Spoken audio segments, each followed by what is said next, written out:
یہ بن قاسم کا trade centre بنانا چاہتے ہیں. میری گڈ وشز ہیں ان کے لیے. میں آپ سب کا بھی ممنون ہوں کہ آپ سارے تشریف لائے. مجھے جب یہ دعوت ملی کہ مشاعرے میں چیف گیسٹ ہوں گا تو مجھے وہ ایک جوک نظر آیا کہ ایک فوجی کو مشاعرے میں بلانا خطرے سے خالی نہیں ہوتا. ہوا یہ کہ جب مشرقی پاکستان میں مشکلات تھی تو جنرل ٹکا خان ہمارے وہاں چیف مارشل ایڈمنسٹریٹر تھے. تو ہوا یہ کہ وہاں کے لوگ سویلین نے یہ کہا کہ دیکھیں آپ کا کچھ سافٹ پہلو بھی ہونا چاہیے اور ہمیشہ یہ فوج کی جو تڑی ہے اس سے کام نہیں چلے گا. تو آپ انہوں نے کہا تو میں کیا کروں سافٹ میں. جو انہوں نے کہا ایک مشاعرہ ہو رہا ہے اس میں آپ چلے. انہوں نے کہا میں تو بڑا بزی ہوں, کچھ اور ایمبیسڈر آ رہے ہیں, لیکن چلو 15-20 منٹ میں چلا جاتا ہوں. تو آ کے بیٹھ گئے تو مشاعرہ بڑا ٹاپ کلاس تھا, ڈھاکہ میں ہو رہا تھا. تو بڑے اچھے اچھے شاعر تھے, شعر پڑھے تو لوگ کہے مقرر کا بڑی دیر رہی ہے. تھوڑی دیر وہ دیکھتے رہے. اس کے بعد ان کا یہ ٹائم تو تھوڑا رہ گیا تو ان کھڑے ہو کے انہوں نے کہا کہ دیکھیں شعر کو پہلی دفعہ غور سے سنیں, مقرر کہنے سے وقت ضائع ہو جاتا تو یہ بات ہے. لیکن میں یہ سمجھتا ہوں کہ جس طرح ہر طبقہ فکر میں مختلف تخلیقی صلاحیتوں کے لوگ موجود ہیں, اسی طرح افواج پاکستان میں بھی ادیب بھی ہیں. آپ دیکھیں کہ کرنل محمد خان ہمارے جنہوں نے بجنگ آمد لکھی, اسی طرح اور بہت سے نام ہیں. مثلاً فیض احمد فیض جو تھے وہ آپ کو پتہ ہے آرمی کے اندر کرنل تھے, اور انہوں نے کہا تو وہ کہتے ہیں نا کہ جا بجا بکتے ہوئے کوچاؤ بازار میں جسم, خاک میں لتھڑے ہوئے خون میں نیل آئے ہوئے, لوٹ جاتی ہے ادھر کو بھی نظر کیا کیجئے, اب بھی دلکش ہے تیرا حسن مگر کیا کیجئے. آپ یہ دیکھیں. اور فیض احمد فیض کی وہ باتیں کہ غربت و افلاس کو دیکھ کے ان کا دل دہک جاتا تھا. وہ انہوں نے کہا نا, اور یہ مطلب ہے کہ he was one of the great poets. Poetry میں یہ 13ویں صدی میں امیر خسرو صاحب کا بول بالا تھا. یہ جو شاعری, اردو شاعری اور غزل کا جو تاریخی پس منظر ہے, اس میں یہ زیادہ نارتھ ہندوستان سے ہی نہیں بلکہ ساؤتھ میں وہ آپ کو ولی دکنی جیسے لوگ جو ساؤتھ سے بھی آئے, اور پھر امیر خسرو جیسے لوگ.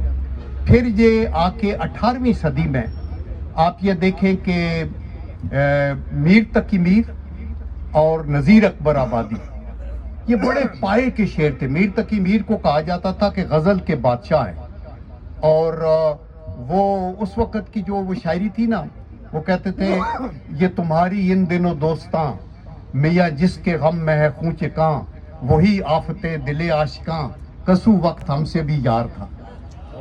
ٹھیک ہے نا, کہ وہ مطلب ہے کہ وہ اس وقت ان کا ہے جو نگاہ کی بھی پلک اٹھا تو ہمارے دل سے لہو بہا, کہ وہیں وہ ناوک کے بے خطا کسو کے کلیجے کے پار تھا. آپ یہ دیکھیں کہ یہ میر تقی میر کی وہ تصور اور وہ اس طرح کی اردو. اسی طرح ان کے ہم اثر تھے نذیر اکبر آبادی, اور ان کو کہا جاتا تھا وہ عوامی شاعر ہیں. میں یہ کہنا چاہتا ہوں کہ شاعروں نے مختلف ادوار میں بڑا کلیدی رول ادا کیا ہے سوسائٹی کے دماغوں کو مزین کرنے اور روشن کرنے میں. نذیر اکبر آبادی کہتے تھے دنیا جھوٹی ہے, ادھر تو کسی چیز کا کوئی فائدہ نہیں ہے, ہم دولتیں لپیٹتے ہیں, ہم بہت کچھ بناتے ہیں, گاڑیاں زمینیں یہ سب کچھ ادھر رہ جانا ہے. تو انہوں نے کہا کہ جو قبر کہن اس کی اکھڑی تو دیکھا, نہ عضو بدن تھا نہ تارے کفن تھا, اور نذیر ہم کو پہلے ہوس تھی کفن کی, جو سوچا تو ناحق کا دیوانہ پن تھا. اور اسی طرح پھر آگے آ کے 19ویں صدی میں علامہ اقبال پیدا ہوئے 1877 میں, اور 19 آگے یہ 19ویں صدی میں, پھر 20ویں صدی میں ان کا بھی بول بالا تھا علامہ اقبال کا. اور علامہ اقبال ایک وکری قسم کے شاعر تھے. وہ ایک مدبر بھی تھے, محقق بھی تھے, مبلغ بھی تھے, بیرسٹر بھی تھے.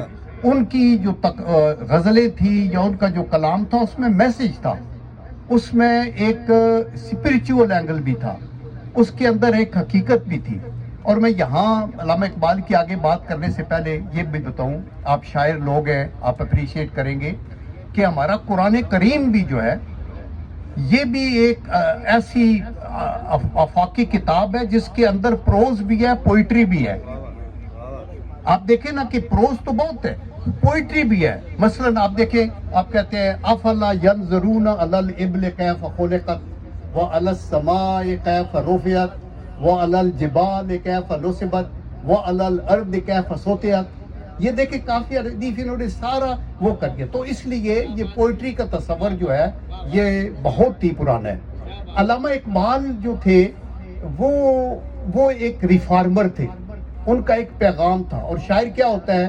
شاعر وہ ہوتا ہے جو اپنے تصورات کو ایک خوبصورت لفاظی جامہ پہنا کے ان کو خوبصورت انداز کے اندر پیش کرتا ہے تاکہ وہ دل میں بیٹھے. تو علامہ اقبال کیا کہتے ہیں کہ خرد نے کہہ بھی دیا لا الہ تو کیا حاصل، دل و نگاہ مسلمان نہیں تو کچھ بھی نہیں. آج کے دور میں ہم یہ ہے نا، زبان سے کچھ کہتے ہیں، اندر ہمارے کچھ ہے. یا وہ یہ کہنا کہ کتنی بڑی بات ہے کہ کافر کی یہ پہچان کے آفاق میں گم ہے اور مومن کی یہ پہچان کے گم اس میں ہے آفاق. کہ آپ اس دنیا کے اندر ہیں لیکن دنیا مومن کے اندر ڈھونڈتی ہے اس کے بغیر. اسی طرح جو فیض احمد فیض کے دل کا درد اور وہ تھا، اس میں کہے نا کہ انہوں نے یہ کہا کہ جب کہیں بیٹھ کے روتے ہیں وہ بے کس جن کے اشک آنکھوں میں بلکتے ہوئے سو جاتے ہیں اور ناتوانوں کے نوالوں پہ جھپٹتے ہیں عقاب، بازو تولے ہوئے منڈلاتے ہوئے آتے ہیں. اور جب کہیں بازار میں بکتا ہے مزدور کا گوشت اور شاہراہوں پہ غریبوں کا لہو بہتا ہے تو ایک آگ سی رہ رہ کے سینے میں ابلتی ہے، نہ پوچھ مجھے جذبات پہ قابو ہی نہیں رہتا ہے. یہ تو ایک سائیڈ ہے. ابھی آپ دیکھیں کہ ضمیر جعفری صاحب شاعر کے دو آسپیکٹ ہیں، مزاحیہ شاعری بھی کرتے ہیں اور سیریس شاعری بھی کرتے ہیں. لیکن مزاحیہ شاعری میں بھی کہا یہ جاتا ہے کہ انگریز مفکر نے یہ کہا تھا کہ اس نے یہ کہا تھا کہ شاعر جو ہے وہ اپنے آنسوؤں سے اپنے پین کی سیاہی کو بھرتا ہے. اور ابھی جب ضمیر جعفری صاحب ایک دفعہ مری گئے اور مری میں یہ ایز اے میجر تھے یا کیا تھے، تو وہاں وہ لکڑی کے ہٹ سے بنے ہوتے ہیں، ان میں ان کو رکھا گیا اور وہ مذاق کریٹ کرتے تھے. تو اوپر ان دنوں میں فال سیلنگ ہی ہوتی تھی، ہارڈ بورڈ یا سافٹ بورڈ لگا دیا. وہ کئی جگہ کیلو کھڑا ہوا ہوتا تھا، وہ بھی ہل رہا ہوتا تھا، پنکھا بھی چلتا تھا وہ بھی. تو انہوں نے وہاں بیٹھے رہے، رات کو رہے، تو صبح انہوں نے ایک نظم لکھ دی. تو انہوں نے کہا کہ لکڑی کی نصف ہٹ میں بسیرا ہے آج کل، فدوی بشر نہیں بٹیرا ہے آج کل ہے. اور وہ کہتے دو کمریاں کہ عرض ہے جن میں نہ طول ہے، جینا اگر یہی ہے تو مرنا فضول ہے. اور وہ پھر کہا کہ پنکھے کے ساتھ ساتھ ہے چھت بھی چلی ہوئی، دونوں طرف ہے آگ برابر لگی ہوئی. یہ انہوں نے کیا. لیکن ضمیر جعفری صاحب کا جو سنجیدہ پہلو ہے وہ یہ تھا کہ جو سکوت ڈھاکہ کے اوپر انہوں نے، میں ان کی وہ پڑھ رہا تھا اور وہ کوزے میں دریا انہوں نے بند کیا کہ سکوت ڈھاکہ میں کیا ہوا. تو انہوں نے کہا کہ نیازی ہمارے جنرل تھا، انہوں نے کہا نیازی نے اروڑا کو با چشم تر کیا پیش جو اپنا ریوالور، تو ایک پل میں صدیوں کا خون ہو گیا کہ سرے پاک پرچم نگوں ہو گیا. کہ علم اپنا سر جس کی چھاؤں میں تھا وہ کانٹوں پہ مٹی پہ پاؤں میں تھا. اور یہ جانباز لشکر نہ کھاتا شکست مگر تھا قیادت کا کردار پست. اور عزائم تو بیدار سینوں میں تھے مگر سانپ بھی آستینوں میں تھے. تو آپ یہ دیکھیں کہ یہ کتنی، وہی شاعر جو مزاحیہ بات کرتا ہے وہی شاعر اس حقائق کو کتنی اچھے طریقے سے پیش کرتا ہے. تو میں آپ کے اس مشاعرے میں زیادہ مخل تو نہیں ہونا چاہتا، لیکن میں علامہ اقبال کے بھی بڑی مطلب ہے، میں نے اسٹڈی کی، بانگ درا، بال جبریل، فیض کو پڑھا اور بہت چیزوں کو دیکھتا رہتا ہوں اور دل کرتا ہے. دیکھیں شاعر وہ نہیں ہوتا جو صرف غزل کہتا ہے. ہر وہ بندہ جس کے اندر حساس دل ہے اور جو چیزوں کو محسوس کرتا ہے اور جس کے اندر تخلیقی صلاحیت ہے، جو نیچر اور قدرت کو دیکھ کے اس کی مختلف اختراعیں نکالتا ہے، وہ بھی شاعر ہے. اس لیے یہ کہا جاتا ہے کہ پوئٹ جو پینٹنگ ہے، پینٹنگ یہ سائلنٹ پوئٹری ہے، اور جو پوئٹری ہے وہ سپیکنگ پینٹنگ ہے. یہ کسی مغربی مفکر نے بھی ایسے کہا تھا. تو اس کے بعد میں یہ کہنا چاہتا ہوں کہ احمد ندیم قاسمی انہوں نے یہ کہا کہ آپ نے اگر آگے جانا ہے، اگر پاکستان نے ترقی کرنی ہے یا مسلمانوں نے ترقی کرنی ہے، تو آپ کو کیا کرنا چاہیے؟ اس کے لیے آپ کا رخت سفر کیا ہونا چاہیے؟